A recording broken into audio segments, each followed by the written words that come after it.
The Body in the Bell Tower. Chapter 1. The Sound of Silence. The bells of St. Anselm's had rung out across Little Worthy for 400 years, marking births and deaths, harvests and holy days.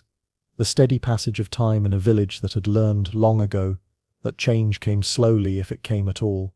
Their sound carried across the valley on clear mornings a bronze cascade that tumbled down from the square Norman tower, past the lichen-starred gravestones, and out over the sleeping fields beyond. Miss Jane Marple had been listening to them all week. She sat now in the morning room of Ivy Cottage, Mrs. Beatrice Dane's comfortable, if slightly faded residence on the edge of the churchyard, with her knitting in her lap and her gaze turned thoughtfully toward the leaded window. The bells had rung for matins at 8 o'clock, their familiar pattern clear and confident, but something about them troubled her, though she could not immediately say what. "More tea, Jane?" Mrs. Dane hovered with the pot, her pleasant, weathered face creased with the particular anxiety of a hostess who fears her guest is not entirely comfortable. "How kind, Beatrice." "Yes, thank you." Miss Marple accepted the cup with a small smile. "I was just thinking how fortunate you are living so close to the church. The bells are quite lovely." "Oh, the bells." Mrs. Dane settled back into her chair with a sigh that seemed to contain volumes. "We're rather proud of them, you know. 6 bells, perfectly tuned. The ringers practice every Thursday evening. Mr. Wickham, he's the tower captain, is frightfully particular about them. Won't let anyone touch the ropes unless they've been properly trained." "How very wise," Miss Marple observed, her needles clicking gently.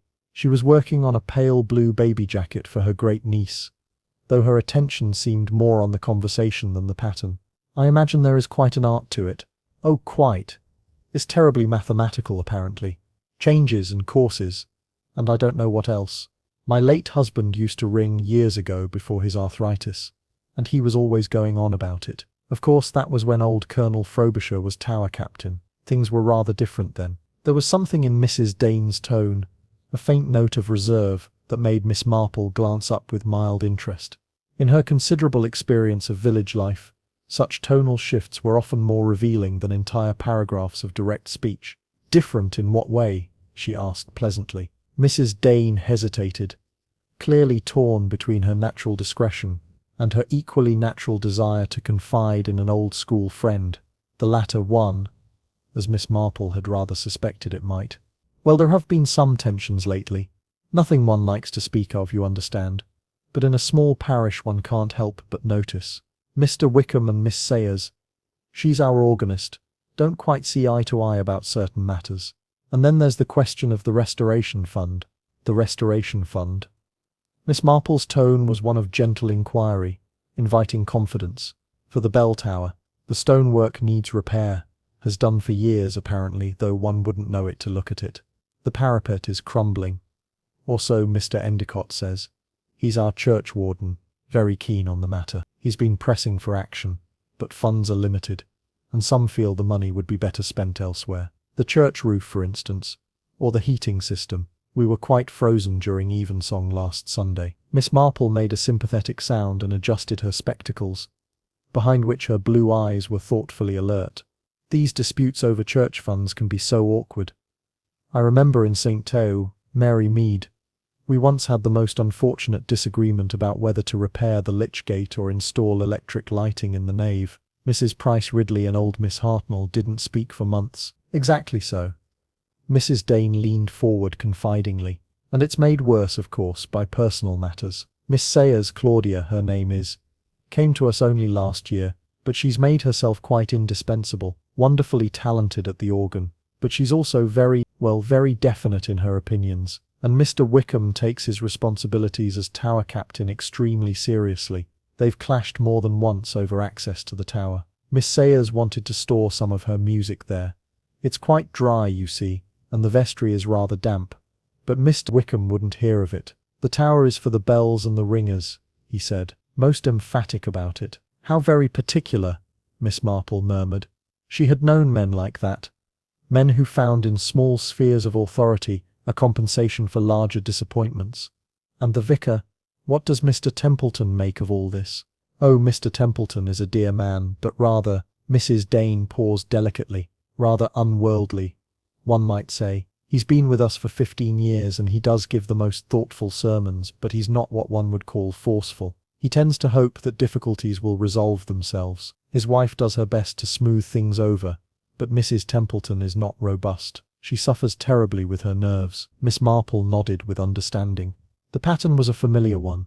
A weak vicar, a strong churchwarden, a talented but difficult organist, and the inevitable tensions that arose when egos and ambitions collided within the confines of parish life.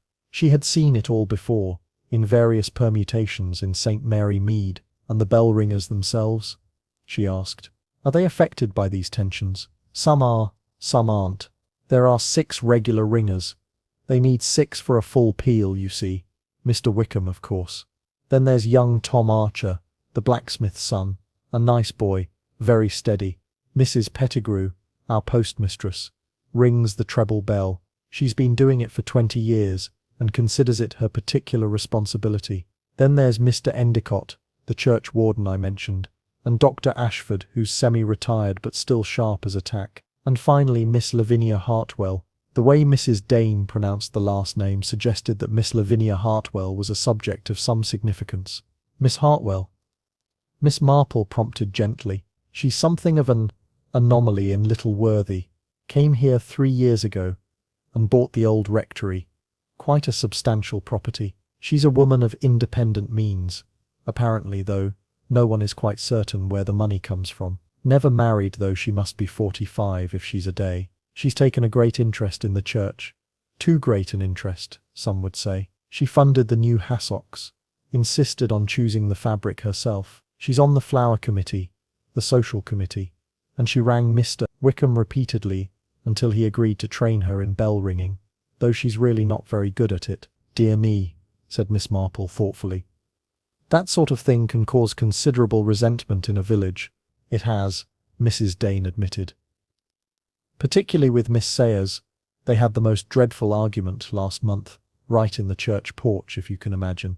Something about the arrangement of chrysanthemums for Harvest Festival. Miss Hartwell had done them without consulting the flower committee. And Miss Sayers, who is on the committee, took exception. Words were said. Miss Sayers has a rather cutting tongue when provoked. Before Miss Marple could respond, the gentle quiet of the morning was broken by a sudden urgent pounding at the front door. Mrs. Dane started violently, and her teacup rattled in its saucer. Good gracious! Whatever can that be? The pounding came again, more insistent, and they heard Mrs. Dane's housemaid hurrying through the hall. There was a confused murmur of voices, one of them young and male and clearly agitated, and then the parlour door burst open. A young man stood on the threshold, his face white and his hands trembling. Miss Marple recognized him from Mrs. Dane's description. Tom Archer, the blacksmith's son. His hair was dishevelled, and there was a wild look in his eyes that spoke of recent shock. Mrs. Dane, forgive me, but you must come at once. There's been a terrible accident. At the church. In the tower. Mrs. Dane rose to her feet, her hand at her throat. An accident? What sort of accident? Is someone hurt? The young man swallowed hard, and when he spoke again his voice was barely above a whisper. It's Miss Hartwell, ma'am. Miss Lavinia Hartwell. She's dead. We found her at the bottom of the tower stairs, all tangled in the bell ropes. She must have fallen. Mr. Wickham sent me to fetch help, and Dr. Ashford is there now, but there's nothing to be done. She's quite dead. Mrs. Dane gave a small cry and sank back into her chair. Miss Marple, who had remained seated throughout, set down her knitting with careful precision. Her face was grave, but there was something in her eyes, a keen, penetrating awareness, that suggested her mind was already beginning to work. How very dreadful, she said quietly. The poor woman. When did this happen? Tom Archer turned to her, seeming to notice her for the first time. We found her just now, ma'am. Not 20 minutes ago. Mr. Wickham and I arrived for practice. We always practice on Thursday mornings, just the two of us, before the full team comes in the evening. The tower door was unlocked, which was odd, because Mr. Wickham always locks it after practice, and when we went up, he shuddered. She was lying there at the bottom of the stairs. Her neck was... He couldn't finish. The bell ropes, you said. Miss Marple's voice was gentle but precise. She was tangled in them. Yes, ma'am.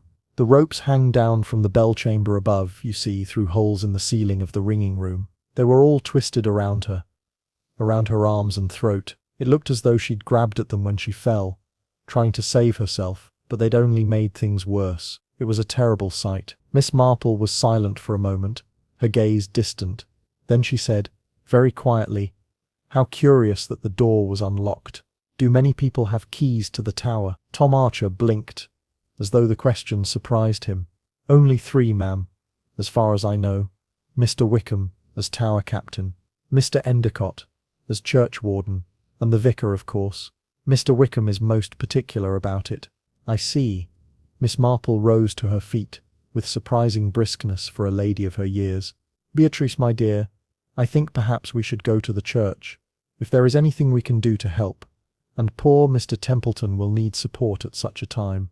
Mrs.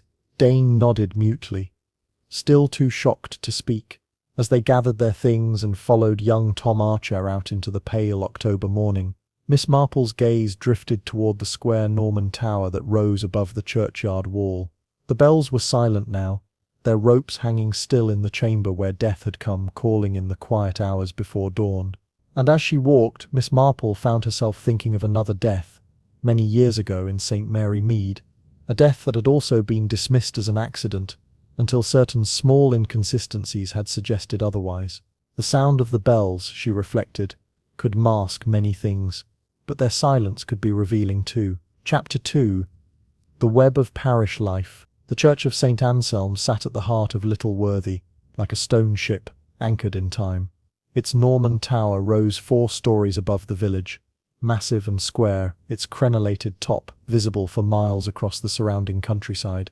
As Miss Marple approached through the lyche gate, she took in the ancient yew trees that stood sentinel in the churchyard, their twisted trunks dark against the autumn mist, and the neat rows of gravestones, some so old their inscriptions had been worn away by centuries of rain. A small crowd had gathered near the tower entrance, a low door set into the base of the tower, reinforced with iron studs that spoke of medieval craftsmanship.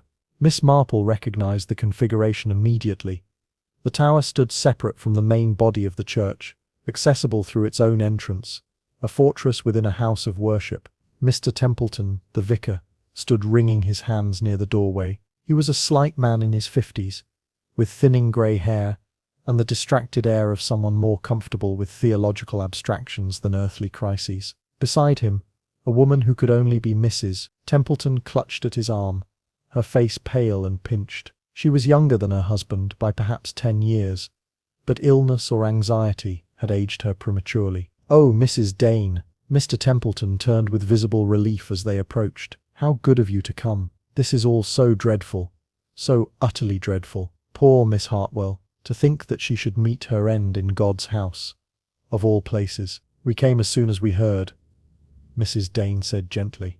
"This is my friend Miss Marple, who is staying with me. Jane, may I present Mr. and Mrs. Templeton?" Miss Marple inclined her head graciously. "I'm so very sorry to intrude at such a time, Mr. Templeton. What a terrible shock this must be for everyone." "Terrible. Yes, terrible," the vicar repeated, seeming unable to move beyond the single sentiment. His wife's grip on his arm tightened, and Miss Marple noted that her other hand clutched a handkerchief which she pressed repeatedly to her lips. A large, florid man emerged from the tower doorway, his expression grave. He was perhaps 60, with iron grey hair and the authoritative bearing of one accustomed to being obeyed.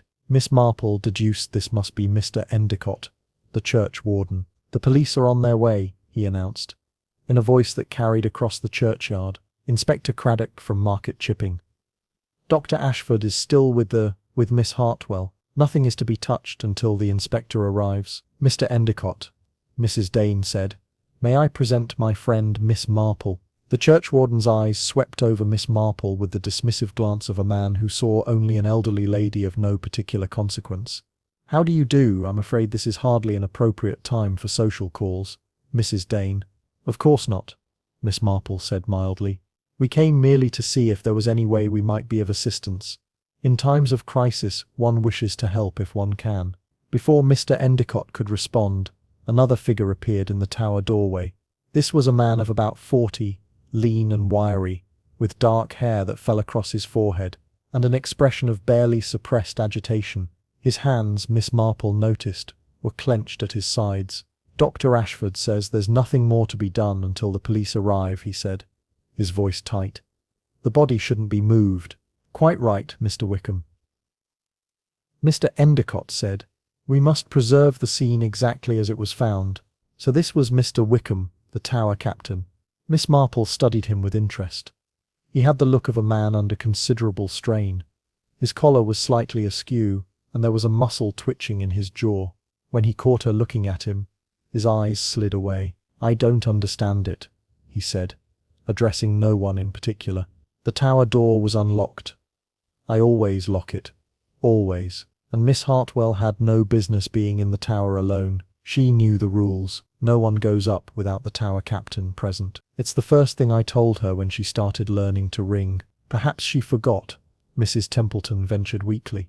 "Or perhaps she wanted to practice in private. She did so want to improve, poor soul." Mr. Wickham's expression hardened. "The bells are not toys, Mrs. Templeton. They're dangerous if mishandled. The ropes alone weigh." He stopped abruptly, as though realizing the inappropriateness of a technical lecture at such a moment. "When was the last time you locked the tower, Mr. Wickham?" Miss Marple asked gently. He turned to her, frowning. "Yesterday evening, Wednesday. We had practice, the full team, 6 of us. We finished at 8:30, as we always do, and I locked up afterward. I'm certain of it. I always check the lock twice. And when you arrived this morning, the door was closed but unlocked. The key turns freely in the lock. There's no sign it was forced. Someone must have opened it with a key." "How many keys are there?" Miss Marple's tone was one of mild, almost academic interest. Mr. Endicott answered this time, his voice carrying the weight of official knowledge. 3 keys. I have one as church warden. Mr. Wickham has one as tower captain, and Mr. Templeton, of course, as vicar." "Quite secure then," Miss Marple observed. "One would have thought so," Mr. Wickham said bitterly. "Yet someone opened that door last night or early this morning, and Miss Hartwell is dead because of it." There was an uncomfortable silence.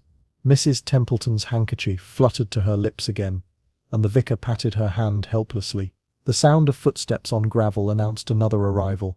A woman strode toward them across the churchyard with the rapid, purposeful gait of one who did not waste time on unnecessary delays.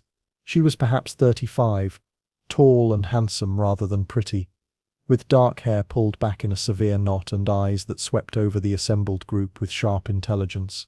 Her tweed suit was well cut but not new, and she carried herself with an air of barely controlled emotion. "I came as soon as I heard," she said, without preamble. "Tom Archer stopped by the post office to telephone the police, and Mrs. Pettigrew told me." "Is it true? Is Lavinia really dead?" "Miss Sayers," Mr. Templeton said. "Yes, I'm afraid it's quite true. A terrible accident. She fell in the tower. An accident." Miss Sayers' voice was flat, skeptical. Her gaze moved to Mr. Wickham and hardened. "How very convenient." Mr. Wickham's face flushed dark red. "What exactly are you implying, Miss Sayers?" "I'm not implying anything. I'm merely noting that Lavinia Hartwell's death is remarkably convenient for certain people who found her presence in this parish. That's quite enough." Mr. Endicott's voice cracked like a whip. "This is neither the time nor the place for your insinuations. A woman is dead, whatever our personal differences with Miss Hartwell may have been. Common decency demands respect." Miss Sayers' lips tightened, but she said nothing more. Miss Marple, observing this exchange with the careful attention of one who had spent a lifetime decoding the subtext of village interactions, noted that the organist's hands were trembling slightly, and that her eyes, for all their defiance, were bright with unshed tears. "Forgive me," Miss Sayers said after a moment, her voice lower.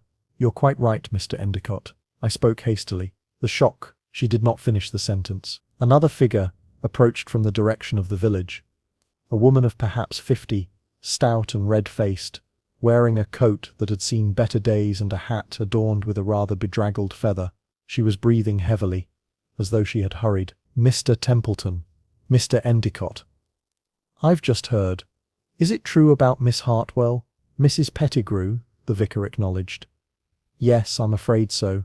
Mrs. Pettigrew, the postmistress and bell ringer, pressed a hand to her ample bosom. Lord have mercy. And to think I rang beside her just last evening. She seemed perfectly well, though, come to think of it, she did seem distracted, kept missing her pull on the Sally. Mr. Wickham had to correct her twice. The Sally? Miss Marple inquired politely. The coloured grip on the rope, ma'am, Mrs. Pettigrew explained. The part you hold when you pull. Each rope has one, makes it easier to control the bell. Miss Hartwell never could quite get the rhythm right. Poor soul. I did think it was odd that Mr. Wickham let her join the band at all, her being so new to the village, and not really having the aptitude for it. But she was very insistent, and she had been generous to the church, so she trailed off, perhaps realizing this assessment was less than charitable. She wanted to belong, Mrs. Dane said quietly. One can understand that. Oh, certainly, Mrs. Pettigrew agreed, though her tone suggested she understood it without approving it. But wanting and earning are two different things, aren't they? In my mother's day, you had to prove yourself before you were allowed to ring. It's a privilege, not a right. Miss Marple found this philosophy unsurprising. In her experience, those who had earned their position in a community through long service were often the most resistant to newcomers who attempted to purchase acceptance through generosity. A thin, elderly man with stooped shoulders and keen eyes behind wire-rimmed spectacles emerged from the tower. He carried a medical bag, and had the air of calm competence that marked a good physician. This would be Dr. Ashford, the semi-retired doctor who was also a bell ringer. The body should not be moved until the police surgeon has examined it, he announced. I've covered it with a sheet, but otherwise everything is as we found it. The neck is broken. Death would have been instantaneous. A mercy, at least. Could she have suffered? Mrs. Templeton whispered. No, my dear lady, I don't believe so. The nature of the injury suggests a fall from a considerable height, probably from near the top of the stairs. The entanglement in the ropes occurred either during the fall or immediately after. How high are the stairs? Miss Marple asked. Dr. Ashford considered. The ringing room is on the first floor, about 20 feet up. Then there's another flight to the bell chamber itself. The body was found at the bottom of the first flight, just inside the tower door. The ropes, he paused, choosing his words carefully. The ropes hang down through the ceiling of the ringing room from the bells above. They were wound around her neck and arms in a most unfortunate manner. Could she have become entangled deliberately? Miss Marple's question was posed with such gentle innocence that it took a moment for its implications to register. Dr. Ashford frowned. Deliberately? You mean suicide? I suppose it's theoretically possible, but highly unlikely. The positioning suggests she grabbed at the ropes as she fell, seeking to break her fall. They would have been hanging down through the ceiling holes, easily within reach from the stairway, but they're heavy and awkward, not suited for use as a support.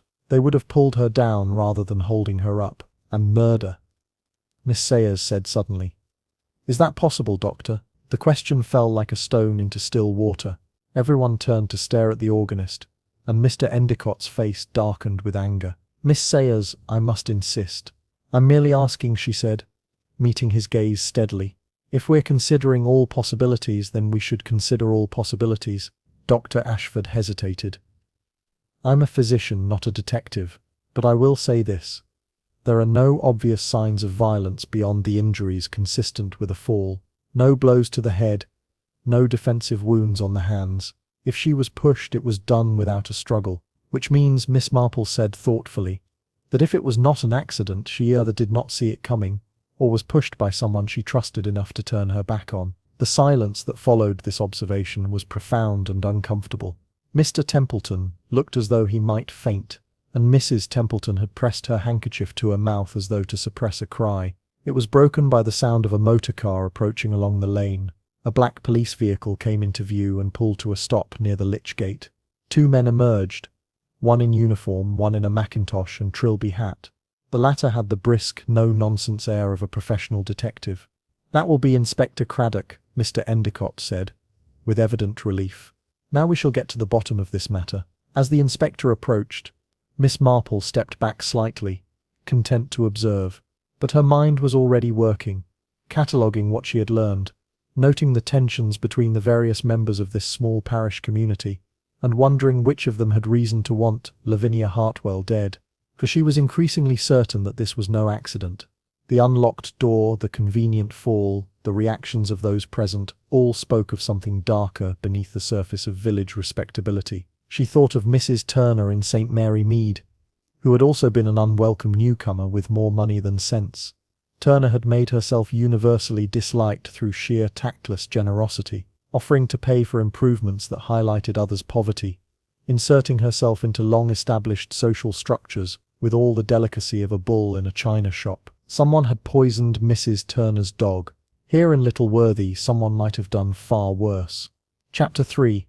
Among the Ropes. Inspector Craddock proved to be a man in his early 40s, with intelligent grey eyes and a methodical manner that inspired confidence. Endicott's summary of events, with only occasional interruptions, took note of who had been present at the previous evening's practice, and arranged for the tower to be cordoned off while the police surgeon examined the body. "I'll need statements from everyone who saw Miss Hartwell yesterday," he said, "and I'll want to speak with the 3 key holders separately. Dr. Ashford, you'll remain available? Good. Now, Mr. Wickham, if you would be so kind as to show me exactly what you found this morning." Mr. Wickham led the inspector into the tower, and the rest of the group dispersed slowly, murmuring in shocked undertones. Miss Marple, observing that Mrs. Templeton was on the verge of collapse, suggested gently that Mrs. Dane might take her to the vicarage for some sweet tea and a lie-down. The vicar accepted gratefully, and the 3 women departed, leaving Miss Marple ostensibly alone in the churchyard. She was not, however, idle. She walked slowly around the base of the tower, examining the stonework with the apparent aimlessness of an elderly lady stretching her legs. The tower was square, perhaps 20 feet on each side, built of grey limestone that had weathered to a mottled silver over the centuries. Its walls were thick, perhaps 4 feet at the base, and punctuated by narrow windows with deep embrasures. The only entrance was the low door through which the inspector and Mr. Wickham had just passed. She paused beneath one of the windows and looked up. The morning sun slanted across the tower face, illuminating the parapet high above. Endicott had mentioned that the stonework needed repair. There, near the southeast corner, she could see where the crenellations had begun to crumble, and a section of the parapet had been reinforced with newer stone that didn't quite match the original. The sound of footsteps on gravel made her turn. Miss Sayers approached, her expression still taut with emotion. "Miss Marple, isn't it?" the organist said. "You're Mrs. Dane's friend?" "Yes, indeed. I'm staying with her for a fortnight. Such a dreadful business to overshadow my visit." Miss Sayers glanced toward the tower door, then back at Miss Marple. "You asked some very pointed questions earlier, about murder." "Did I?" Miss Marple's expression was one of mild surprise. "I merely wondered aloud, as one does when faced with the unexpected." "But you raised the possibility quite directly, Miss Sayers. Do you have reason to believe Miss Hartwell was murdered?" The organist was silent for a moment, clearly weighing whether to confide in this stranger.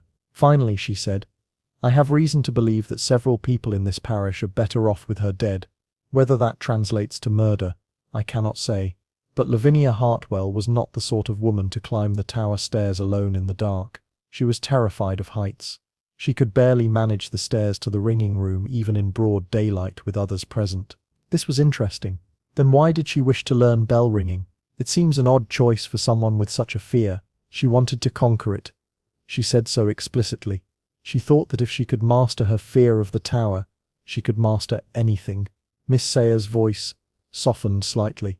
"I didn't like Lavinia particularly. She was intrusive and tactless, and she rode roughshod over people's feelings. But she had a kind of desperate courage underneath all that bluster. She was terrified, but she kept climbing those stairs every week." "You sound as though you admired her." Miss Marple observed gently. "I suppose I did, in a way. We had our differences, serious differences, but I understood what drove her.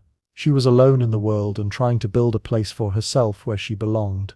Unfortunately, she went about it entirely the wrong way, and she made enemies of people who might have been friends."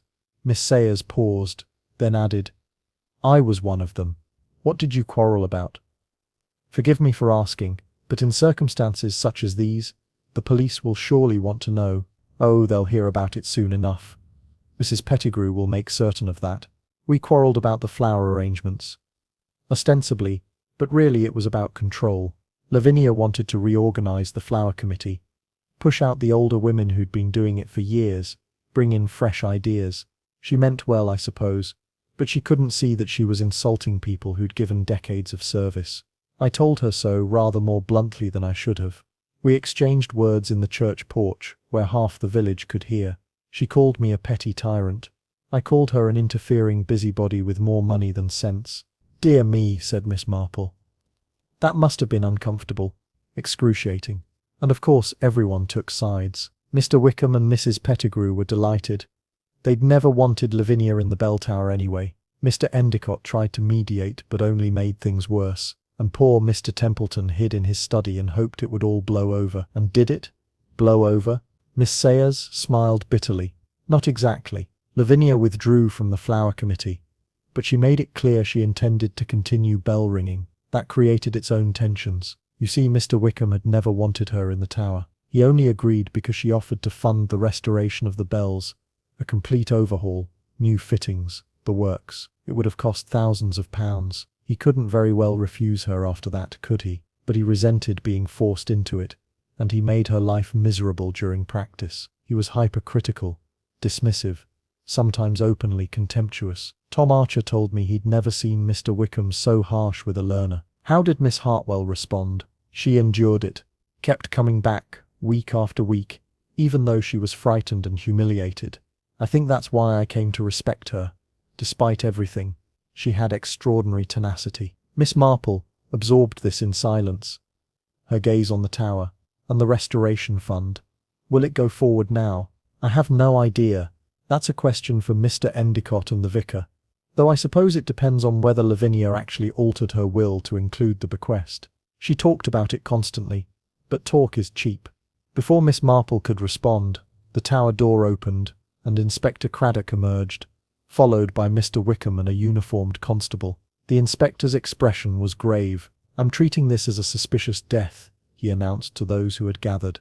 "The body will be removed to the mortuary for a full post-mortem examination. In the meantime, I must ask everyone to remain available for questioning. Mr. Wickham, I'll take your statement first, if you please. The rest of you may go about your business, but do not leave the village without informing the police." Mr. Wickham followed the inspector toward the police car, his shoulders hunched and his face pale. Miss Sayers watched them go, her expression unreadable. "Suspicious," she murmured. "So it's official then? They think she was murdered. Or they're being cautious," Miss Marple said. "The police are very thorough these days." "Are they?" Miss Sayers turned to her with a strange, intense look. "I hope so, because if Lavinia was murdered, Miss Marple, then the killer is still among us. Someone we see every Sunday, someone we pass in the street, someone who sits beside us in the pews and sings the hymns and receives communion, someone who climbed that tower in the darkness and sent a woman to her death." She turned and walked away toward the church, her footsteps echoing on the flagstones. Miss Marple watched her go, then looked again at the tower, its grey bulk silent and implacable against the autumn sky. She thought of poor Lavinia Hartwell, alone and frightened in the darkness, climbing stairs she feared to prove something to people who didn't want her there. And she thought of the person who had waited in that darkness, who had seen an opportunity and taken it, who had returned home afterward and washed their hands and slept peacefully, while Lavinia's body lay broken in the cold. Inside the tower, she knew, hung 6 ropes attached to 6 bells. Each rope passed through a hole in the ceiling of the ringing room, rising up to the bell chamber above where the massive bells waited. The ropes were thick and heavy, bound with coloured wool at the sally for easy gripping, and they hung down in 2 rows of 3. It would have been quite dark in the ringing room at night. Even with a lamp, the narrow windows admitted little light. Someone climbing the stone stairs in the darkness might have needed to steady themselves against the wall, to feel their way carefully upward, or someone might have been pushed from behind, sent tumbling backward down those hard stone steps, arms flailing, hands grasping desperately at the ropes as they fell, only to have those same ropes become instruments of death, tightening around throat and limbs. Miss Marple shivered slightly, despite the relative mildness of the morning. Then she set her shoulders and walked back toward Mrs. Dane's cottage. There was much to think about and much still to learn, but already certain patterns were beginning to emerge.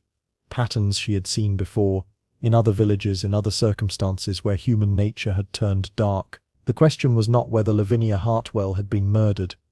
Miss Marple was increasingly certain that she had been.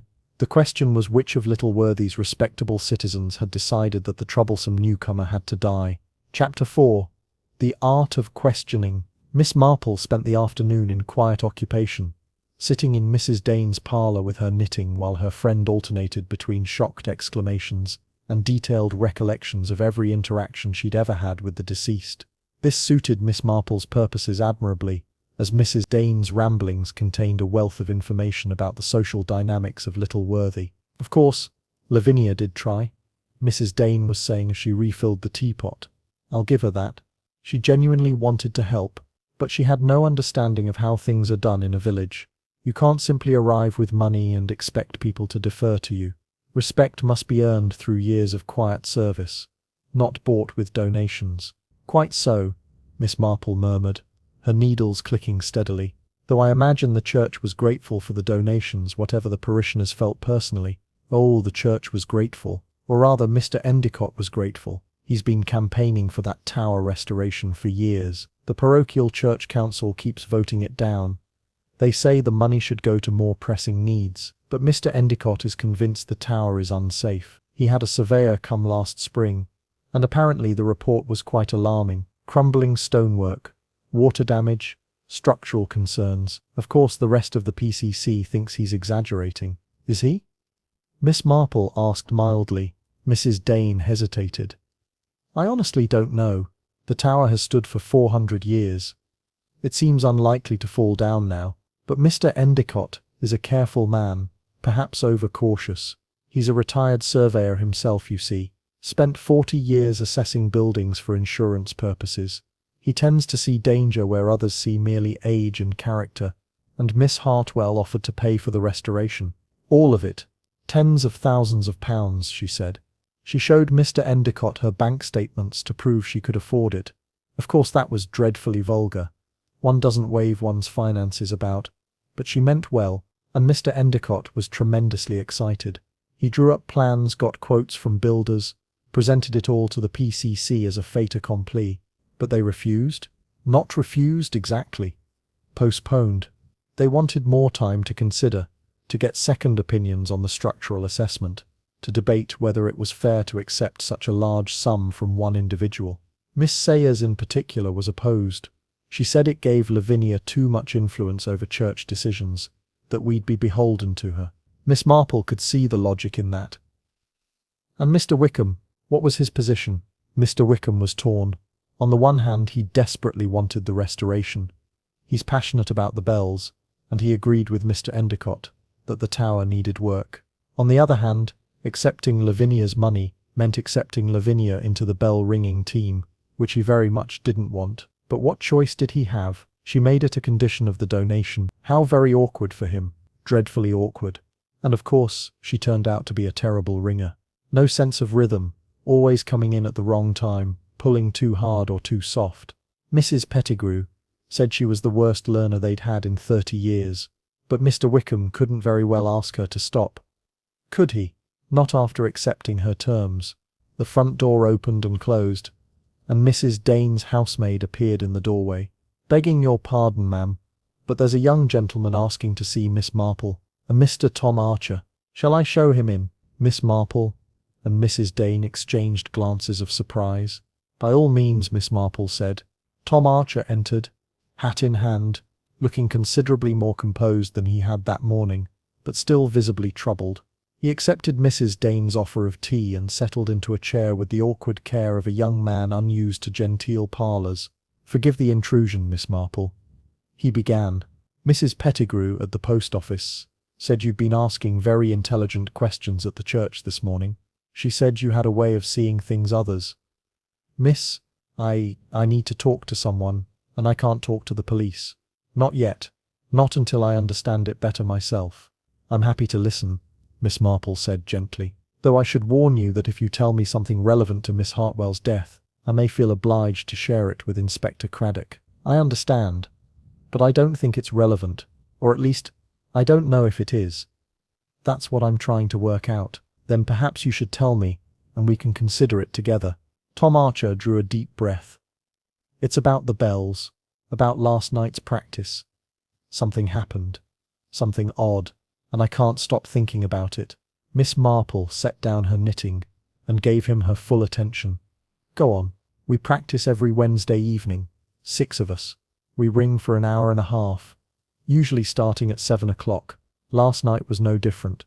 We were working on grandsire doubles. That's a particular pattern of changes. It requires concentration and precision. And Miss Hartwell was struggling with it badly. She kept missing her pull, throwing the whole sequence off. Mr. Wickham was getting increasingly frustrated. I can imagine, Mrs. Dane murmured. About halfway through the practice, around 8:15, we took a break. We always do. It's exhausting work, and you need to rest your arms. Most of us went down to the ground floor, outside the tower, for some fresh air. But Miss Hartwell said she wanted to stay in the ringing room and study the rope circle, try to memorize the pattern better. Mr. Wickham told her to suit herself, and the rest of us went out. All of you? Miss Marple asked. All except Miss Hartwell.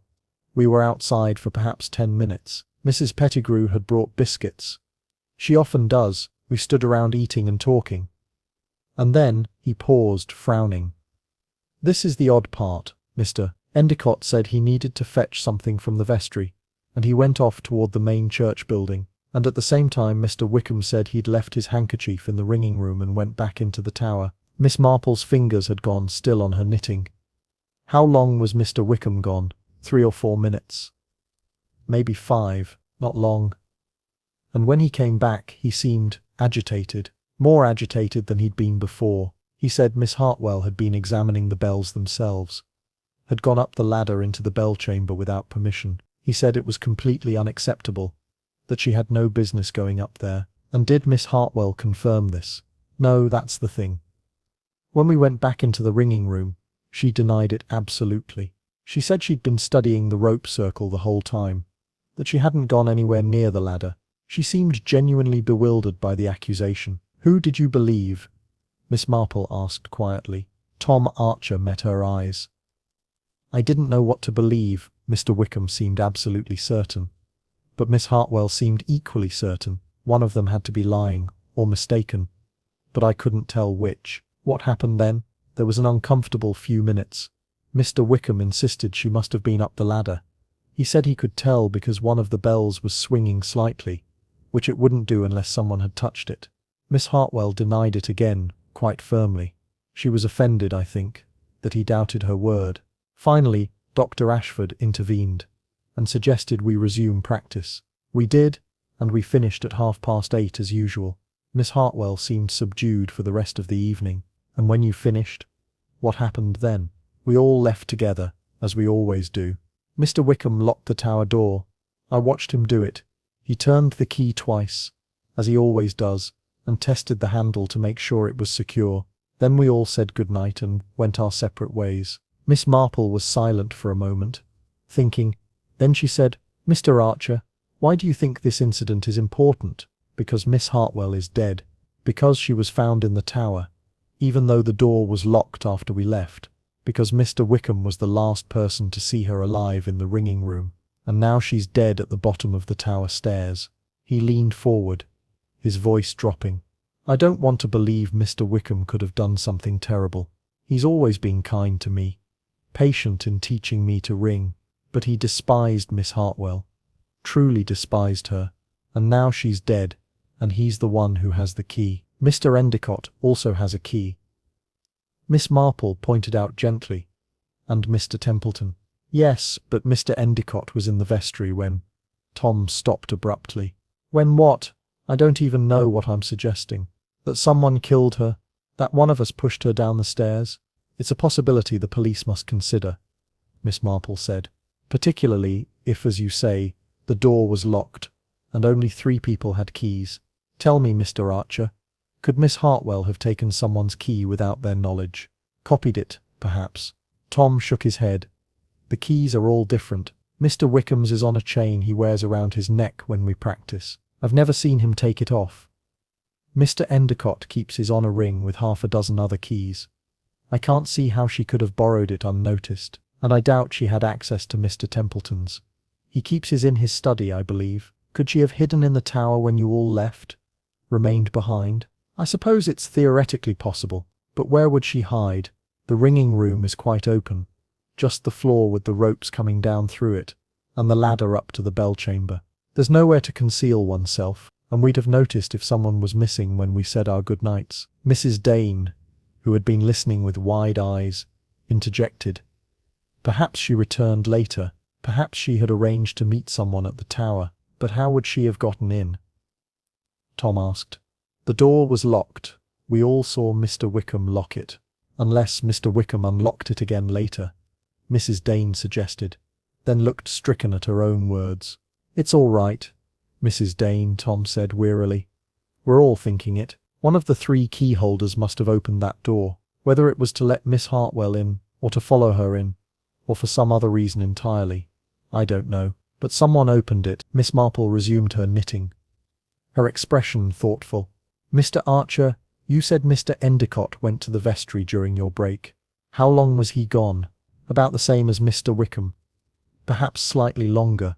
He came back just as we were finishing the biscuits. And was he carrying anything? You said he went to fetch something. Tom frowned, trying to remember. I don't think so. Or if he was, I didn't notice. He might have been, though. The vestry is where we keep the parish registers and various church supplies. He could have been checking something in the records. Or he might have been doing something else entirely, Miss Marple murmured. Tell me, Mr. Archer, do you know anything about Miss Hartwell's financial situation, beyond the fact that she was apparently wealthy? Not really. She lived well. The old rectory is a substantial property, but not ostentatiously. She didn't flaunt her money, if that's what you mean. She just used it to try to gain acceptance, which rather backfired. Did she have family? Heirs? Not that I know of. I believe she'd never married. Mrs. Pettigrew would know better. She knows everything about everyone. Miss Marple smiled slightly. The post office is often the best source of village information. I'll have to visit Mrs. Pettigrew myself. In the meantime, Mr. Archer, I would suggest you tell Inspector Craddock about the incident during last night's practice. It may be important, or it may be nothing, but the police should know about it. I will. I just wanted to talk it through first, to see if I was making something out of nothing. He rose to his feet. Thank you for listening, Miss Marple, and for not dismissing my concerns. After he left, Mrs. Dane turned to Miss Marple with an expression of dismay. Jane, you don't really think one of our bell ringers murdered poor Lavinia, do you?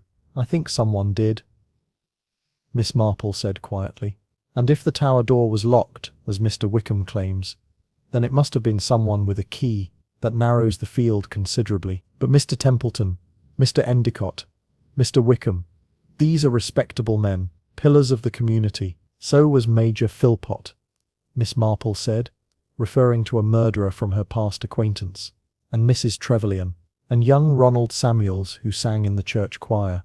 Respectability is a mask, Beatrice, and sometimes the people who wear it most convincingly have the most to hide. She picked up her knitting again, but her mind was far from the pale blue yarn. She was thinking about 3 keys, about a tower door that should have been locked, about a woman who was afraid of heights but kept climbing the stairs week after week. And she was thinking about the bells themselves, hanging silent in their chamber, waiting to ring out across the valley once more. What secrets did they hold? And what had they witnessed in the darkness of the previous night? Chapter 5. Patterns in the Silence. The following morning dawned grey and drizzling, the kind of persistent English rain that seemed less to fall than to hang suspended in the air. Miss Marple, fortified by Mrs. Dane's excellent breakfast and equipped with a sturdy umbrella, set out for the village post office. Mrs. Pettigrew's establishment stood on the high street, the stone building that had served as the nerve centre of village communication for over a century. A bell jangled as Miss Marple entered, and she found herself in a small shop that smelled of newsprint, peppermints, and that indefinable mustiness peculiar to places where paper accumulates. Mrs. Pettigrew herself stood behind the counter, sorting mail with the brisk efficiency of long practice. She looked up as Miss Marple entered, and her eyes brightened with the particular gleam of someone who both possesses information and enjoys sharing it. Miss Marple. What a pleasure. Mrs. Dane mentioned you were staying with her. Such dreadful business about poor Miss Hartwell. Have you come for stamps, or perhaps some of my peppermint creams? They're very popular. How kind. I think I'll take a £1/4 of the peppermints, Miss Marple said, settling herself near the counter with the air of one prepared for a comfortable chat. And perhaps you could direct me to a good shop for wool. I'm running low on my pale blue, and I'd like to finish my great-niece's jacket while I'm here. The drapers, just 2 doors down, will have what you need. Mrs. Elmsworth keeps an excellent stock. Mrs. Pettigrew weighed out the sweets with careful precision. Though I doubt you came all this way in the rain just for wool and peppermints, Miss Marple. You're curious about Lavinia Hartwell, aren't you? Everyone is. Miss Marple smiled gently. I confess I am. It's such a puzzling tragedy. Mrs. Dane tells me Miss Hartwell was terrified of heights, yet she persisted with bell ringing. Oh yes. Frightened to death of the tower. I saw her go white as a sheet more than once on those stairs, but she was stubborn. I'll give her that. Once she'd set her mind on something, she wouldn't be turned aside. Mrs. Pettigrew leaned forward confidingly. Between you and me, I think it was less about the bells than about proving herself. She wanted to be part of something. You see, wanted to belong. A very human desire, Miss Marple observed, though I gather she didn't quite manage it. She tried too hard. That was her problem. You can't force your way into a community. It has to happen naturally, and she had no patience for natural processes. She wanted immediate acceptance, and when she didn't get it, she tried to buy it. The Hassocks, the Restoration Fund, always volunteering for everything, always pushing herself forward. It put people's backs up. I imagine you knew her better than most. In your capacity as bell ringer, Mrs. Pettigrew's expression grew more complex. I knew her as well as anyone did, which is to say not very well at all. She was a closed book in many ways. Never spoke of her past, never mentioned family or where she came from. Just appeared in Little Worthy 3 years ago, and bought the old rectory, paid cash. So I'm told that's unusual in itself. No family at all, none that she ever mentioned. And I asked delicately, you understand. But she always changed the subject. Most peculiar. Everyone has someone, don't they? Parents, siblings, cousins. But Lavinia Hartwell seemed to have sprung fully formed from nowhere, with a substantial bank account and no past to speak of. This was interesting indeed. Miss Marple had learned, over many years of observing human nature, that people who concealed their past usually had good reason to do so. How sad to be so alone in the world, she murmured. Yes, well, she brought some of it on herself. If she'd been more forthcoming, more willing to share her history, people might have warmed to her. But she was secretive. Defensive, even. Miss Sayers once asked her directly where she'd lived before coming here, and Lavinia nearly bit her head off, said her past was her own business, and she'd thank people to respect her privacy. That does sound rather defensive. Did anyone investigate her background? Purely out of natural curiosity, of course. Mrs. Pettigrew's expression suggested that someone had indeed investigated, and that someone had quite possibly been Mrs. Pettigrew herself. There may have been some discreet inquiries. The land registry showed she'd bought the old rectory through a London solicitor. No mortgage. All cash. Before that, the trail goes cold. She had no credit history in the village. No references. Nothing. It's as though she didn't exist before 3 years ago. How very mysterious. Rather like poor Mrs. Carruthers in St. Mary Mead, who turned out to have been. Miss Marple stopped herself delicately. But that's another story entirely. Tell me, Mrs. Pettigrew, in your observation of Miss Hartwell during bell-ringing practice, did you notice anything unusual about her behaviour recently? Any change in her manner or routine? Mrs. Pettigrew considered this carefully. Now that you mention it, she had been distracted these past few weeks, missing her pulls more than usual, which is saying something, and she seemed nervous, kept looking over her shoulder, jumping at sudden noises. I noticed it particularly last Wednesday, just 2 days before she died, the night young Mr. Archer mentioned, the night of the incident with the bells. Oh, you've heard about that? Mrs. Pettigrew's eyes gleamed. Yes, quite a to-do. Mr. Wickham was furious, accused Lavinia of going up to the bell chamber without permission, which she absolutely denied. I was inclined to believe her, actually. She could barely manage the stairs to the ringing room. I can't imagine her climbing the ladder to the bells, and she'd been sitting right there by the rope circle when we went out for our break. I don't see how she could have gone up and come back down in the few minutes Mr. Wickham was fetching his handkerchief. Unless she'd gone up before you took your break? Possible, I suppose. But we'd all been in the ringing room together until the break. Someone would have noticed if she'd climbed the ladder. Unless, Miss Marple said thoughtfully, everyone was concentrating on the ringing and didn't notice. Or unless Mr. Wickham's accusation was mistaken, or deliberately false. Mrs. Pettigrew's eyes widened. You mean he might have lied about her going up there? But why would he do that? I'm sure I don't know. But it does seem odd, doesn't it? An accusation made and denied, with no way to prove the truth of it. And then, 2 days later, Miss Hartwell is found dead in the tower. It makes one think. It does indeed, Mrs. Pettigrew said slowly. Though I hate to speak ill of anyone, Mr. Wickham did have reason to resent Lavinia. He never wanted her in the tower. Never. He only accepted her because of the restoration money. And even then he made her life miserable during practice. Always criticizing. Never a word of encouragement. Dr. Ashford mentioned to me that it was most unlike Mr. Wickham. He's usually patient with learners. But with Lavinia, it was as though he took a personal dislike. Do you know why? Mrs. Pettigrew lowered her voice. There are rumours, and mind you, these are only rumours, that Mr. Wickham's financial situation is not as secure as it appears. He's a clerk at the county offices. Respectable but not well paid, and he has expensive tastes. Classic cars, fine wines, holidays abroad. Some say he's lived beyond his means for years, and when the restoration fund was proposed, certain people noted that Mr. Wickham, as tower captain, would have considerable influence over how that money was spent. Oversight, you understand. Opportunities for... She trailed off delicately. I see, Miss Marple said. And she did see. If Wickham had been embezzling from the restoration fund, or planning to, Lavinia Hartwell's death might be very convenient indeed, particularly if she'd discovered something, or if she'd threatened to withdraw her donation. Of course, Mrs. Pettigrew added hastily. These are merely village whispers, nothing proven.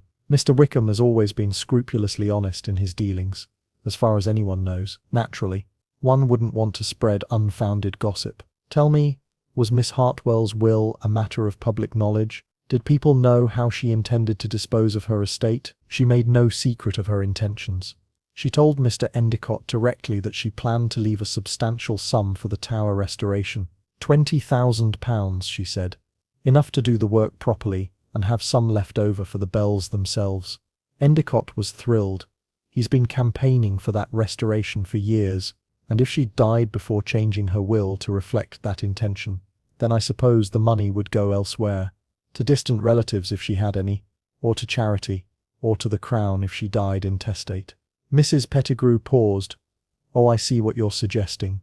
If someone stood to benefit from the restoration fund, they'd want her alive long enough to change her will, but if someone stood to lose by it, or if she'd threatened to withdraw the money, she left the thought hanging. Precisely, Miss Marple said. Though of course this is all speculation. The police will investigate thoroughly, I'm sure. They're questioning everyone who was at practice Wednesday night. Inspector Craddock is very methodical. He spent 2 hours with Mr. Wickham yesterday, and he's seeing Mr. Endicott and Dr. Ashford today. He'll want to speak with me too, I expect. And what will you tell him? Mrs. Pettigrew met her eyes. The truth, that Lavinia Hartwell was a difficult woman who made enemies, that several people in this parish had reason to resent her, that she died in circumstances which seemed, to my mind, decidedly suspicious, and that if someone did push her down those stairs, they did it with a key that only 3 people possess. Miss Marple nodded slowly. 3 people, Mr. Wickham, Mr. Endicott, and Mr. Templeton. Have you any reason to suspect the vicar, Mr. Templeton? Good heavens, no. He's the mildest man alive. Wouldn't hurt a fly. Of course, she hesitated. Yes, his wife is another matter. Mrs. Templeton is high-strung, nervous, prone to fits of anxiety, and Lavinia Hartwell had made things very difficult for her.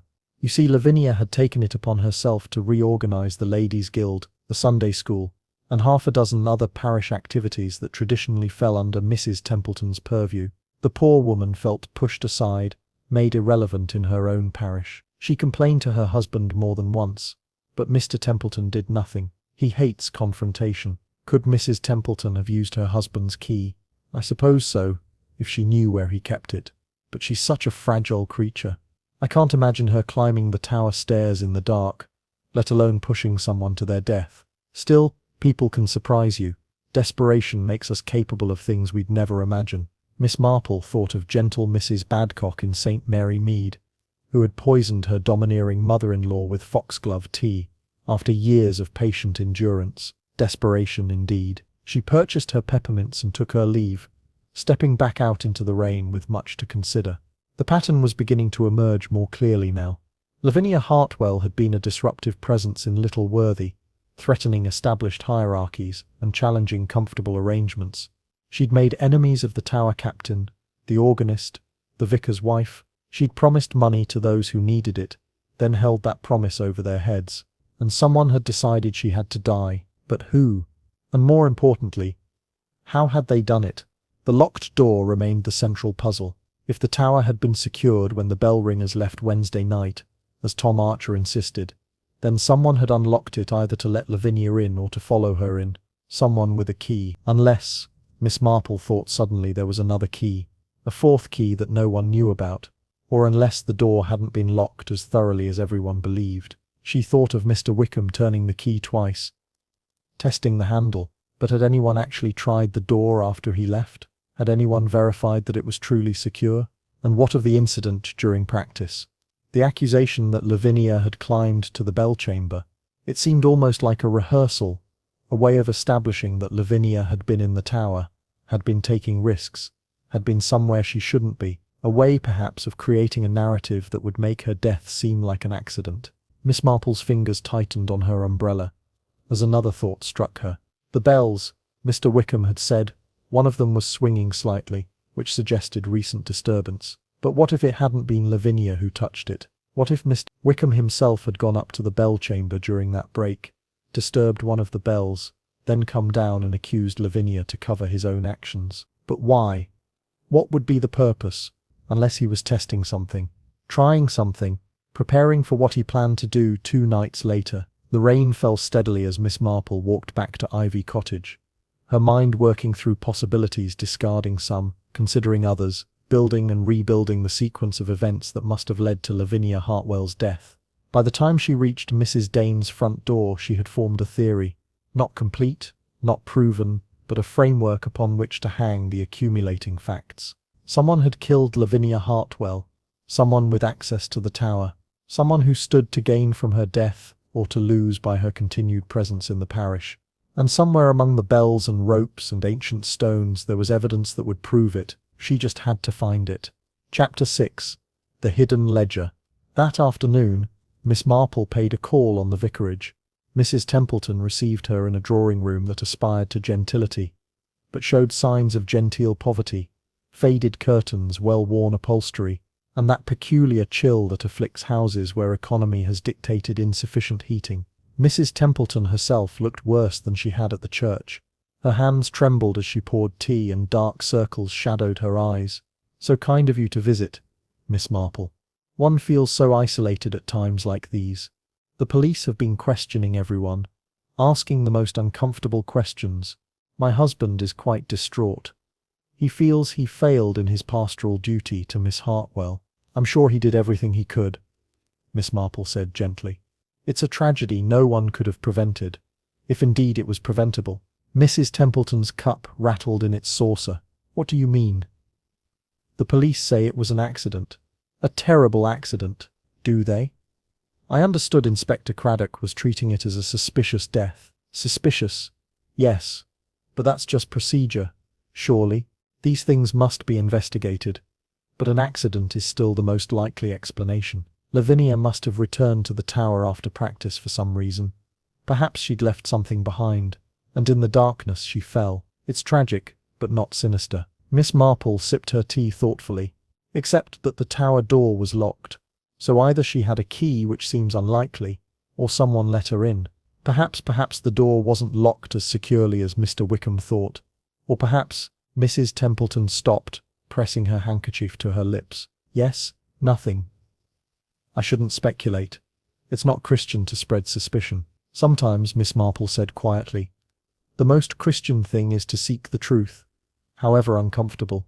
Mrs. Templeton, did your husband lend his tower key to anyone recently, or could someone have borrowed it without his knowledge? The vicar's wife looked genuinely shocked. Certainly not. Arthur keeps all his keys on a ring in his study. He's very particular about them, and as for someone taking one without permission, that would be theft, not if it was borrowed and returned. Your husband might never have known. Mrs. Templeton shook her head firmly. Impossible, Arthur would have noticed. He checks the keys every Sunday before service. It's part of his routine. Keys, sermon notes, vestments. He's quite methodical about such things. I see. And Wednesday night, the night of the practice. Do you recall whether your husband was home all evening? A flush crept up Mrs. Templeton's pale cheeks. Are you suggesting my husband had something to do with Lavinia's death? That's monstrous. I'm suggesting nothing. I'm merely trying to establish facts. The police will ask the same questions. Mrs. Templeton, it's better to be prepared. The vicar's wife drew herself up with a dignity that had been absent until now. My husband was home all Wednesday evening. He was in his study working on his sermon for Sunday. He came down for dinner at 7, returned to his study afterward, and didn't emerge again until 9:30. I know because I brought him cocoa at that time. He was still writing. And you're certain he didn't leave the house? Absolutely certain. The study is directly below our bedroom. I would have heard him on the stairs. Miss Marple nodded, filing this away. If Mrs. Templeton was telling the truth, and she seemed quite definite about it, then the vicar could be eliminated from the list of suspects, unless, of course, his wife was lying to protect him. Forgive me for these questions, Miss Marple said. I know they're intrusive, but I can't help feeling that Miss Hartwell's death is connected to the tensions in the parish. The disputes over the restoration fund, the flower committee, the bell ringing, all these small conflicts seem to have created an atmosphere of considerable ill feeling. Mrs. Templeton's rigid posture softened slightly. You're not wrong. Lavinia created chaos wherever she went. She meant well. I truly believe she meant well. But she had no understanding of how a parish works. You can't simply arrive and start reorganizing everything to your own specifications. There are traditions, relationships, understandings that have developed over years. She trampled on all of them. And you resented that. Yes. The admission came out quietly. Yes, I resented it. I've been the vicar's wife here for 15 years. I've run the ladies' guild, organized the Sunday school, visited the sick, arranged the flowers, done 100 small things that make parish life function smoothly. And then Lavinia arrived and decided it all needed improving. She criticized the way I arranged the flowers. She told me the Sunday school curriculum was outdated. She suggested to my husband that perhaps someone younger and more energetic should take over the ladies' guild. It was humiliating, I can imagine. And your husband? What did he do? Nothing. The word burst out with unexpected vehemence. He did nothing. He let her say these things, let her make these suggestions, and he smiled and nodded and thanked her for her interest in the parish.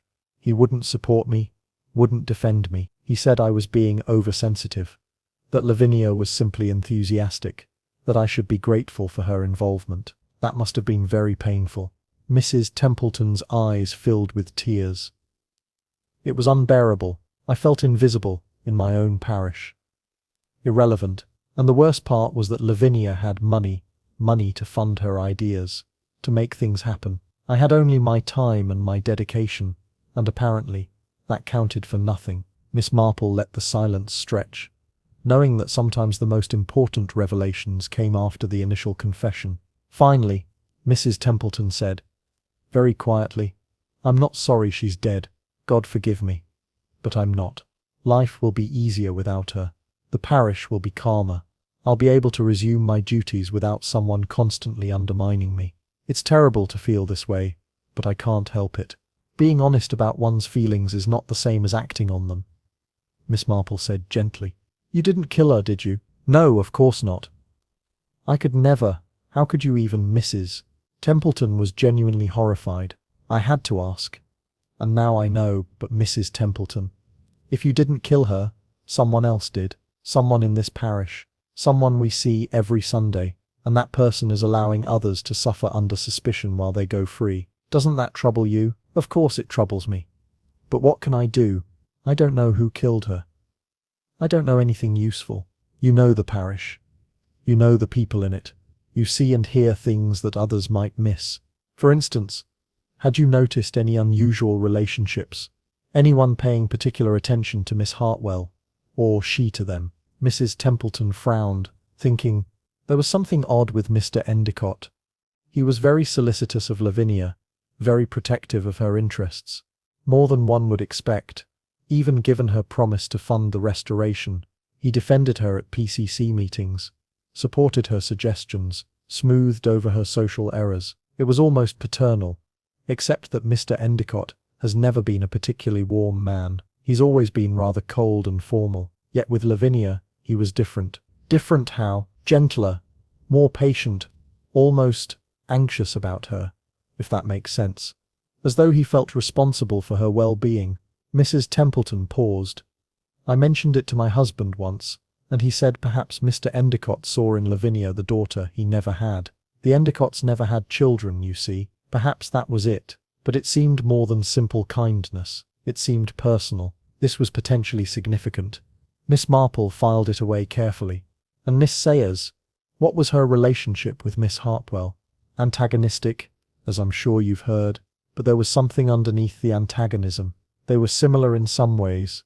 Both strong-willed, both intelligent, both rather isolated. I sometimes thought that in different circumstances, they might have been friends, but they rubbed each other the wrong way from the start, and it only got worse. Was there any specific incident that triggered their falling out? The flower committee dispute was the most public, but the real trouble started earlier. It was about music, actually. Lavinia had been a pianist, apparently quite accomplished. She offered to play for the Sunday service occasionally, to give Miss Sayers a break. She meant it kindly, I think. But Miss Sayers took it as criticism, as though Lavinia was suggesting she needed replacing. She refused quite coldly, and Lavinia was offended. Things went downhill from there. Miss Marple absorbed this, then asked the question that had been forming in her mind. Mrs. Templeton, did your husband keep records of church finances? Donation ledgers, that sort of thing? Yes, of course. The church warden maintains the official accounts. But Arthur keeps his own records in his study. Why do you ask? I wondered whether Miss Hartwell's donations had been recorded, whether there might be any documentation of exactly what she'd promised and when. I imagine so. Arthur is quite meticulous about such things. Would you like to see the ledgers? If it wouldn't be too much trouble. Mrs. Templeton led Miss Marple to the vicar's study, a small room lined with theological works and parish records. She unlocked a desk drawer and withdrew a large leather-bound ledger. This is the current year's record. Arthur notes all donations, pledges, and expenditures. Miss Marple examined the ledger carefully. Lavinia Hartwell's name appeared frequently. Donations for the hassocks, the new hymn books, repairs to the church porch. And then, dated 3 weeks previously, a notation in the vicar's careful hand. La Hartwell pledged £20,000 for tower restoration, conditional upon PCC approval and completion of structural assessment. Will formalise in revised will following meeting with solicitor, scheduled the 15th of October. The 15th of October. That would have been the previous Friday, just 1 day after Lavinia's death. Miss Marple felt a small, cold shiver of certainty. Lavinia had died on Thursday night, the 14th, 1 day before she was scheduled to meet with her solicitor to formalise the bequest. Someone had wanted her dead before she could change her will. Mrs. Templeton, she said carefully. Did anyone else have access to this ledger? Would Mr. Endicott have seen it, for instance? Oh yes, he reviews it monthly as part of his church warden duties. He was here just last week, actually, going through the accounts with Arthur. So Endicott would have known about the solicitor's appointment, known that Lavinia planned to formalise the bequest on the 15th, known that if she died before then, the money might never reach the church. Unless he'd already ensured it would, unless Lavinia had told him something, promised him something, that made her death beneficial rather than detrimental to the restoration fund. Or unless Mr. Endicott had a different motive entirely. Miss Marple thought of Mrs. Templeton's observation that Endicott had been paternal toward Lavinia. What if the relationship was indeed more personal? What if Lavinia Hartwell's mysterious past and Mr. Endicott's unusual solicitude were connected? "Mrs. Templeton," she said, "what can you tell me about Mr. Endicott's family history? Has he always lived in Little Worthy?" "No, he moved here about 25 years ago. After his retirement, he'd worked in London, something to do with building surveys and insurance. His wife died 5 years ago. They had no children, as I mentioned. He's been quite devoted to the church since his wife's death. I think it fills the void in his life. 25 years. And Lavinia had appeared 3 years ago. There was no obvious connection, but Miss Marple's instincts were humming. She thanked Mrs. Templeton and took her leave, walking back through the rain-soaked churchyard with her mind working furiously. Pieces were beginning to fit together. Not completely, not yet, but the pattern was emerging from the chaos, like an image developing in a photographer's darkroom. Someone had killed Lavinia Hartwell the night before she was to formalize her bequest. Someone who had access to the tower, someone who knew her schedule, her habits, her fears, and someone who had a secret connection to her that no one else in the parish suspected. Miss Marple paused by the tower, looking up at its rain-darkened stones. Somewhere in that ancient structure, among the bells and ropes and narrow stairs, lay the final piece of evidence she needed, and she thought she knew where to find it. Chapter 7. The Test. Inspector Craddock proved receptive to Miss Marple's suggestion that she be allowed to examine the tower, though his expression suggested he considered it an indulgence of an eccentric elderly lady rather than a potentially useful contribution to the investigation. "I don't suppose it can hurt," he said, "though I don't know what you expect to find that my men haven't already catalogued. Still, Dr. Ashford speaks highly of your observational skills, and he's not a man given to empty flattery." "Very well, Miss Marple. I'll have Constable Bates accompany you." The young constable who escorted her to the tower looked dubious but polite. Miss Marple smiled at him reassuringly as he unlocked the heavy door. "I shan't be long, Constable. I simply wish to understand the layout of the space. It helps me visualize what must have happened." The tower's ground floor was a small chamber, perhaps 12 feet square, with stone walls 3 feet thick. A narrow spiral staircase wound upward to the right, its stone steps worn smooth by centuries of feet. To the left, another doorway led into the main body of the church. "The body was found just here," the constable said, indicating a spot near the base of the stairs. "All tangled in the bell ropes, poor lady. Quite a sight, I'm told." Miss Marple examined the ropes carefully. There were 6 of them, hanging down through circular holes in the ceiling, perhaps 15 feet above. Each rope was thick as a man's wrist, bound with coloured wool at what Mrs. Pettigrew had called the Sally: red, blue, yellow, green, white, and black. The ropes hung in 2 parallel rows, about 6 feet apart, creating a clear space in the centre. "The ringing room is directly above." "Yes, ma'am. Up these stairs. Would you like to see it?" They climbed the spiral staircase, Miss Marple noting its narrowness and the way it curved tightly as it ascended. There was no handrail, just the cold stone wall to steady oneself against. Easy to slip, especially in the dark. The ringing room was exactly as Tom Archer had described. A chamber about the same size as the ground floor, with the 6 bell ropes passing through holes in the floor and continuing up through corresponding holes in the ceiling. The ropes hung in a precise pattern, evenly spaced, their sallies at exactly the right height for a person standing to grip comfortably. Against one wall stood a wooden ladder, leading up through a trap-door to the bell chamber above. Miss Marple examined the floor carefully around the rope holes. The stone was smooth, worn by centuries of ringers' feet, but there, near the 3rd hole, the blue rope, she noticed something the police might have overlooked. A small discoloration barely visible. That might have been water, or might have been something else. She knelt carefully, the constable looking alarmed, and touched the spot with one finger. It was slightly sticky, and had the faint smell of oil. "Constable, was any oil found in the tower during the police examination?" "Oil, ma'am? Not that I'm aware of. Why do you ask?" "I'm not certain. It's probably nothing." But she filed it away in her mind as she rose to her feet. She examined the ladder next. It was old but sturdy, its rungs worn smooth. At the top, the trapdoor hung open, revealing a glimpse of the bell chamber above, a space of shadows and massive hanging bronze shapes. Mr. Wickham claimed Miss Hartwell had climbed this ladder during Wednesday's practice, Miss Marple said, but she denied it. I wonder which of them was telling the truth. Hard to say, ma'am. No evidence either way, unless one looks for it carefully. Miss Marple examined the ladder rungs. Tell me, Constable, do you notice anything unusual about these rungs? The young man peered at them. They're worn smooth, ma'am. Very old, I'd say. Yes, but look here at the fourth rung from the top. Does that appear different to you? The constable looked more closely. It's cleaner than the others, less dusty, precisely, as though someone had gripped it recently. And here on the trapdoor frame, do you see that fibre caught in the wood? Yes, ma'am. Looks like wool. Wool from a coat, perhaps. Or a cardigan. Someone climbed this ladder recently. Very recently. The constable looked uncertain. Should I report this to the inspector? Yes, I think you should. But first, there's something else I'd like to verify. The keys to the tower. I understand Mr. Wickham, Mr. Endicott and Mr. Templeton each have one. But are they the only keys that have ever existed? According to the parish records, ma'am. Yes. 3 keys were made when the lock was installed in 1902. All 3 are accounted for. And yet the door was found unlocked Thursday morning. Someone opened it. Yes, ma'am.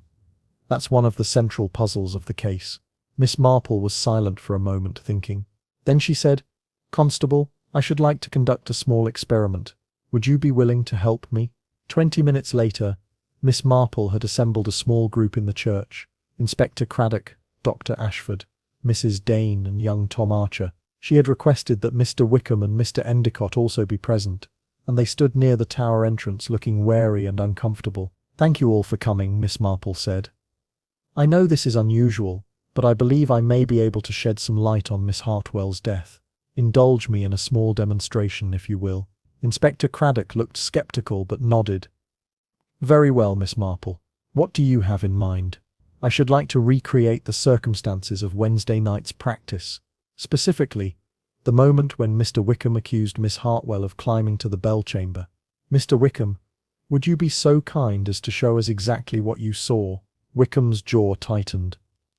I don't see what good it will do, but very well. We'd taken a break and gone outside. I returned to the ringing room to fetch my handkerchief. When I came up the stairs, I glanced up at the bell chamber and saw that the number 3 bell, the blue bell, was moving slightly, swinging. That only happens if someone has recently touched it or pulled its rope with unusual force. Miss Hartwell was in the ringing room, and I concluded she must have just come down from the chamber. But she denied climbing up? She did.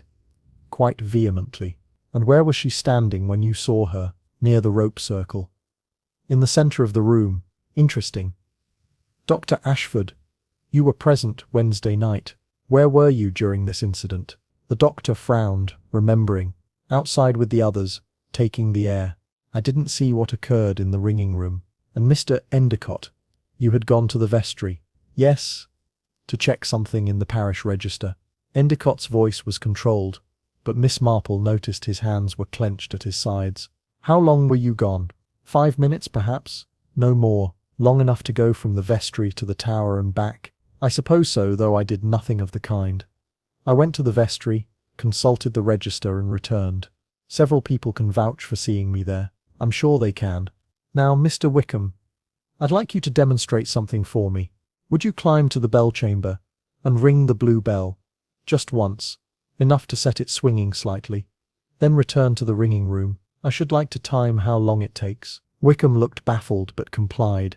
They all waited in silence as he climbed the ladder, disappeared into the bell chamber, and moments later they heard the soft chime of the bell. Then he descended. 45 seconds, Inspector Craddock announced, checking his watch. Thank you, Mr. Wickham. Now, you said you were gone from the group outside for 3 or 4 minutes, when you returned to fetch your handkerchief. Is that correct? Yes, approximately. 3 to 4 minutes to climb the stairs to the ringing room, look around, notice the swinging bell, confront Miss Hartwell about it, and return downstairs. Does that seem quite enough time? Wickham shifted uncomfortably. It was sufficient. Was it? Let's verify.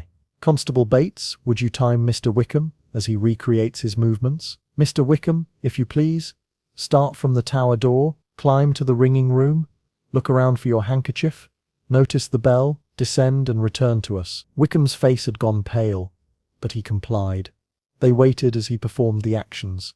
When he returned, the constable announced, 2 minutes and 40 seconds, ma'am. Leaving only 20 to 80 seconds, Miss Marple said quietly. For Miss Hartwell to climb to the bell chamber, touch the bell, descend the ladder, and position herself casually in the center of the ringing room, showing no sign of exertion or haste. Does that seem likely? Inspector Craddock's eyes had sharpened. It does not, indeed, which suggests one of two possibilities.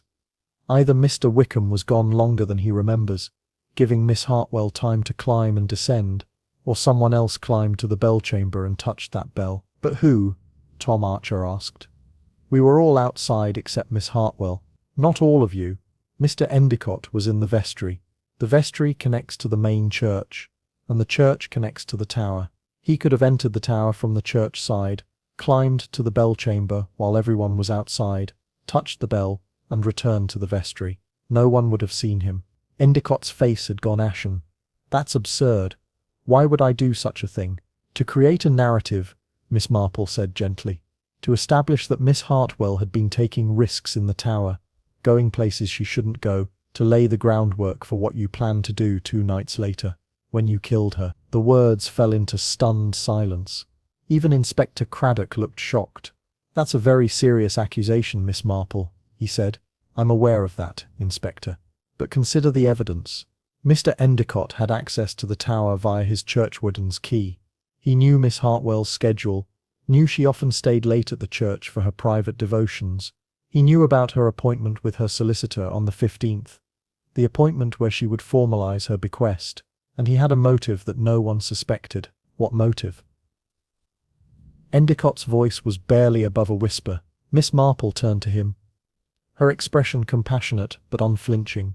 She was your daughter, wasn't she, Mr. Endicott? Your illegitimate daughter, born long ago when you were a young man, given up for adoption, raised by others. But she found you somehow. She came to Little Worthy to know you, to be near you. That's why you were so protective of her, why you defended her so loyally, and that's why you had to kill her. Chapter 8. The sound returns. The silence in the church was absolute. Even the rain seemed to have paused, waiting. Mr. Endicott stood very still, his face grey as the tower stones. Then, slowly, he sank down onto a pew, his head in his hands. "How did you know?" he asked, his voice muffled. "I didn't know. Not with certainty," Miss Marple admitted, "but the pieces suggested it. Your unusual solicitude toward Miss Hartwell, Mrs. Templeton's observation that you treated her almost paternally, the fact that Miss Hartwell appeared in Little Worthy with no past, no family connections, no history, as though she'd deliberately chosen this village for a specific reason. And then there was the timing. You moved here 25 years ago, from London. Miss Hartwell arrived 3 years ago, also from London. I wondered if there might be a connection. But why would he kill his own daughter? Tom Archer asked, appalled. That's what I couldn't understand initially, Miss Marple said. A man doesn't protect and defend someone for 3 years, then suddenly murder them. Unless something changed. Unless Miss Hartwell discovered something or threatened something that made her a liability rather than a blessing. She turned back to Endicott. What did she threaten, Mr. Endicott? What did she discover that made you decide she had to die? For a long moment, he didn't answer. Then, in a voice drained of all emotion, he began to speak. You're right. She was my daughter. Born 50 years ago when I was 20 and foolish and in love with a woman I couldn't marry. The child was given up for adoption. I never knew her, never saw her. I married someone else, had a respectable career, a respectable life. And then, 3 years ago, she found me. She traced the adoption records somehow, discovered who her birth parents were. Her mother was long dead, but I was alive, retired, living in Little Worthy. She came to meet me. And you acknowledged her? Not publicly. We agreed it would be too complicated, too damaging to my reputation. But I helped her buy the old rectory, helped her establish herself in the village. I wanted her near me, wanted to know her, to make up for all the lost years. She understood. She said she didn't need public acknowledgement, just the chance to know her father. And for 3 years, it worked. We had tea together every week. She confided in me. I advised her.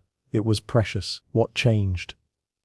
Inspector Craddock asked, his voice hard. Endicott's hands trembled. She was going through her mother's papers, things she'd inherited when her adoptive mother died. She found letters I'd written to her birth mother 50 years ago.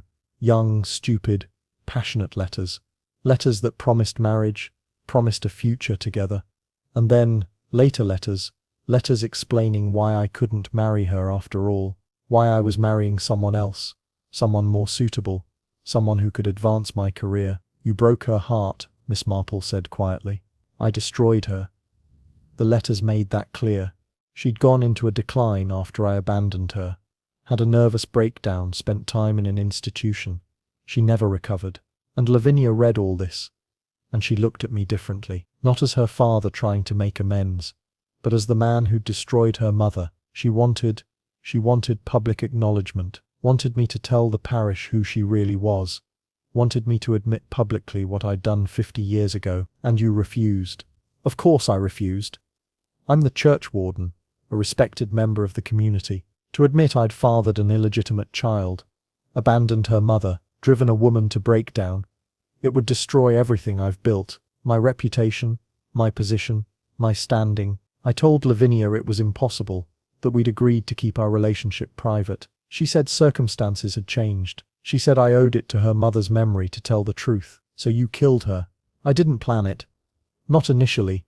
I tried to reason with her, tried to make her understand, but she was adamant. She said if I didn't acknowledge her publicly by the end of October, she'd do it herself. She'd stand up in church and announce it. She'd make it public whether I agreed or not. I couldn't let that happen. How did you do it? Inspector Craddock's voice was cold. Endicott drew a shuddering breath. Thursday night. I knew she stayed late at the church on Thursdays, meditating in the sanctuary after evensong.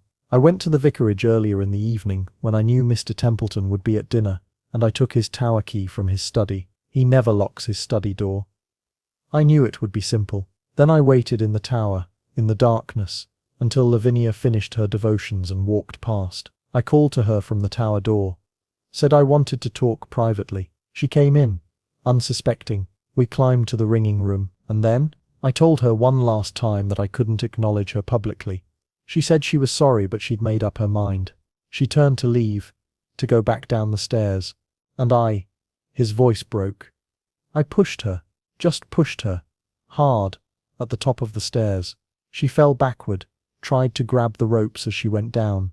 They tangled around her, made it worse. By the time she reached the bottom, her neck was broken. Mrs. Dane had gone white, and Dr. Ashford had put a steadying hand on her arm. Tom Archer looked as though he might be sick. The oil on the floor, Miss Marple said. You'd put oil on one of the rope holes, hadn't you? To make it look as though she'd been practicing, had been careless with the ropes. A small detail to support the accident narrative. Yes. I brought a small flask of machine oil, put a few drops near the blue rope hole. I thought it would suggest she'd been maintaining the ropes, doing something she shouldn't, but it was unnecessary. Everyone was so ready to believe it was an accident, except that Mr. Wickham said the door was locked after Wednesday practice.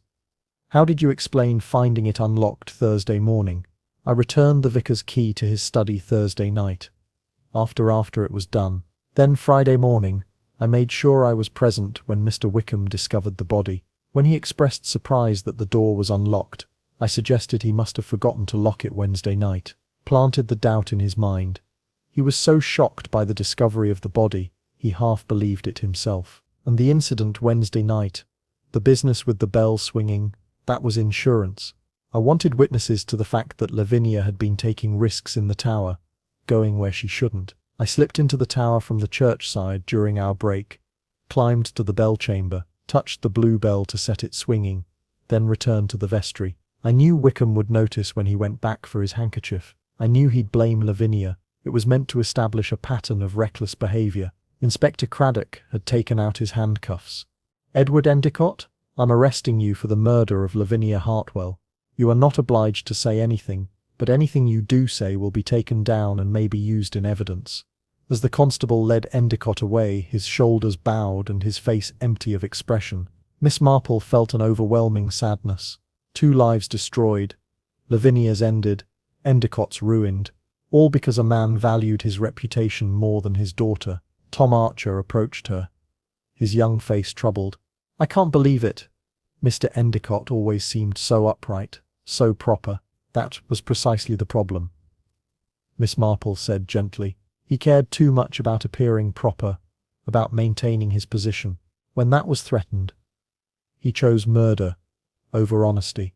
It's a pattern I've seen before, I'm sorry to say. People who build their lives on respectability sometimes find they've built on sand. When the foundation is threatened, everything collapses." Dr. Ashford had been listening quietly. Now he said, "How did you know about the daughter relationship? That was the key to everything, wasn't it?" "It was the pattern of his behavior that suggested it," Miss Marple explained. "The protectiveness, the defense of her interests, the personal quality of his concern. It reminded me of Mr. Fortescue in St. Mary Mead, who was discovered to have an illegitimate son he'd been secretly supporting. The behavior was very similar, and once I considered that possibility, other things made sense. Miss Hartwell's mysterious arrival in Little Worthy, her focus on the church, and particularly on Mr. Endicott's restoration project, her determination to belong here despite facing rejection. She was trying to be near her father, to earn his love and respect. How terribly sad that it ended as it did. The rain had resumed, pattering softly against the ancient windows. Inspector Craddock shook Miss Marple's hand with genuine respect. "You have remarkable insight into human nature, Miss Marple. The force could use more observers like you." "I've simply had a long life and paid attention to people," she said modestly. "In the end, we're all very similar. The same hopes and fears, the same capacity for love and for cruelty. Village life shows you that very clearly." As the group dispersed, Miss Marple remained for a moment in the church, looking up at the tower. The bells hung silent above, their ropes hanging straight and still. She thought of Lavinia Hartwell, climbing those stairs week after week despite her terror, trying so hard to belong, to be accepted, to find her place in her father's world. How much courage that must have taken, how much hope she must have had, until she discovered the truth about her mother, and everything changed. And she thought of Edward Endicott, who had loved his daughter in his way but loved his reputation more, who had chosen silence over acknowledgement, murder over truth. In the end, the bells would ring again. Life in Little Worthy would continue, but the tower would always carry the memory of the woman who died there, reaching for acceptance she never found. Miss Marple walked slowly back to Ivy Cottage through the rain, her umbrella held high, her mind already turning to quieter matters. She would finish her great niece's baby jacket. She would take tea with Mrs. Dane and listen to the village gossip, which would be considerable in the coming weeks. She would perhaps take a stroll through the autumn countryside before returning to St. Mary Mead. But she would not forget Lavinia Hartwell, would not forget the lesson her death taught, that secrets buried don't stay buried forever, and that the price of maintaining a false facade can be far higher than anyone imagines. As she entered the cottage and shook out her umbrella, she could hear the church bells beginning to ring in the distance, the call to evensong, clear and strong across the valley. The sound was pure and beautiful and entirely ordinary, but Miss Marple would never hear church bells quite the same way again. The end.